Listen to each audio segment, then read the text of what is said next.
Sering. Teman-teman sebelumnya tahu nggak sih pengertian iklim itu apa? Pengertian iklim adalah suatu keadaan atau suasana yang dapat mempengaruhi perubahan sikap dan sifat dari individu maupun kelompok dalam suatu wilayah tertentu. Sering. Klasifikasi iklim berdasarkan garis lintang itu diklasifikasikan menjadi 4 macam, yaitu yang pertama ada iklim tropis, yang kedua ada iklim subtropis, yang ketiga itu ada iklim sedang, dan yang keempat itu ada iklim dingin. Nah, yang pertama yaitu iklim tropis. Iklim tropis itu berada di kawasan garis ekuator atau garis khatulistiwa, sehingga matahari terus bersinar sepanjang tahun. Selain itu, Indonesia itu diapit oleh 2 benua dan 2 samudra, sehingga menyebabkan curah hujan sangat tinggi. Karena itulah Indonesia itu dikategorikan sebagai negara yang beriklim hujan tropis. Lalu yang kedua ada iklim subtropis. Nah, iklim subtropis ini berada di daerah 20 sampai 40 derajat lintang utara dan lintang selatan.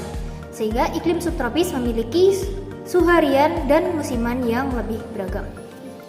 Yang ketiga yaitu ada iklim sedang. Nah, iklim sedang adalah iklim yang terjadi di kawasan lintang 40 sampai 66,5 derajat di bagian selatan dan utara bumi. Di antara negara yang termasuk mengalami iklim jenis ini adalah Eropa, Amerika Utara, serta sebagian di wilayah Amerika Selatan. Nah, kondisi iklim sedang masih tidak terlalu buruk untuk kehidupan manusia. Yang keempat yaitu ada iklim dingin.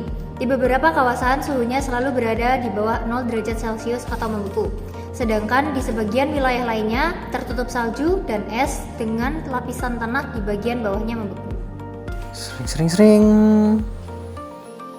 Kemudian yang kedua ada iklim berdasarkan geografisnya. Nah, iklim berdasarkan geografisnya ini dibagi menjadi 4. Yang pertama ada iklim gunung, kemudian ada iklim laut, terus kemudian ada iklim darat, dan yang terakhir ada iklim muson. Jadi yang pertama tadi ada iklim gunung. Iklim gunung ini terdapat di dataran tinggi yang memiliki ciri suhu yang rendah dan amplitudenya yang kecil. Curah hujan di daerah pegunungan ini relatif lebih tinggi karena efek orografis. Kemudian yang kedua ada iklim laut. Ciri-cirinya yaitu suhu tahunannya cukup rendah dan amplitudenya kecil. Pada malam hari suhunya relatif tinggi dibandingkan dataran dan akhirnya menyebabkan angin darat. Kemudian yang ketiga ada iklim darat atau kontinental. Nah, iklim ini terjadi di daerah yang sangat luas sehingga angin yang terpengaruh adalah angin darat yang kering. Amplitudo hariannya sangat besar dan suhu tahunannya kecil. Curah hujan di iklim darat ini sangat sedikit. Yang terakhir ada iklim muson atau musim.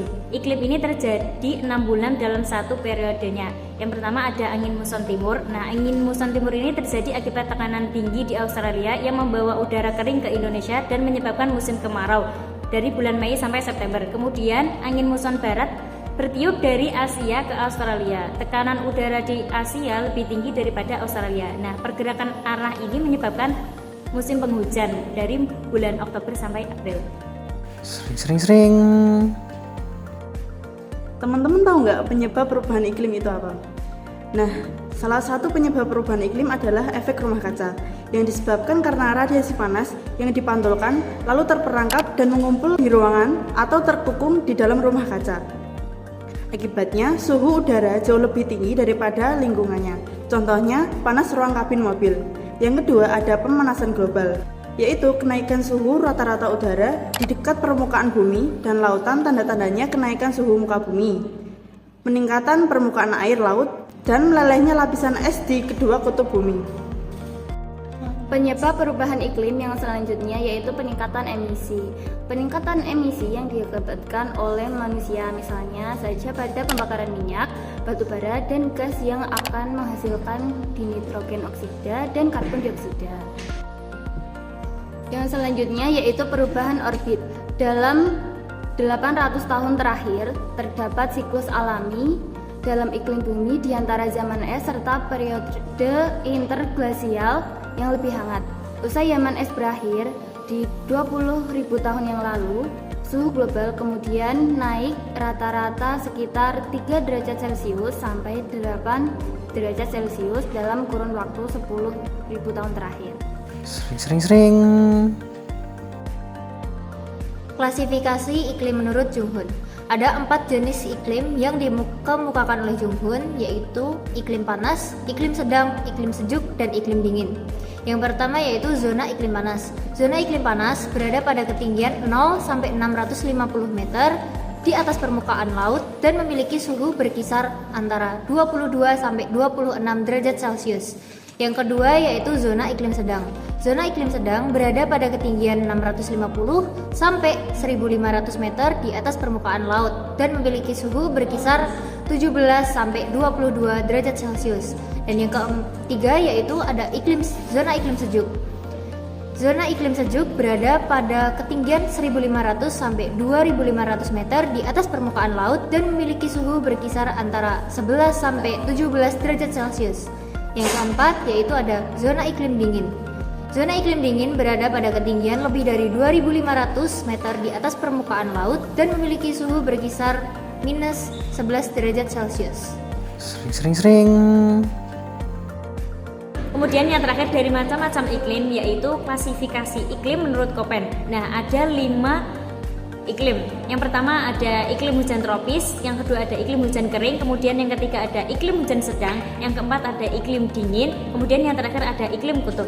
Yang pertama tadi yaitu iklim hujan tropis. Ciri-cirinya yaitu suhu bulanan berada di atas 18 derajat Celcius, kemudian curah hujan dan penguapan tinggi, dan tidak mempunyai musim dingin. Contohnya iklim sabana tropis. Kemudian yang kedua ada iklim hujan kering. Ciri-cirinya curah hujan minim, penguapan tinggi, dan yang terakhir tidak ada cadangan air. Contohnya iklim stepa dan gurun. Kemudian yang ketiga ada iklim hujan sedang.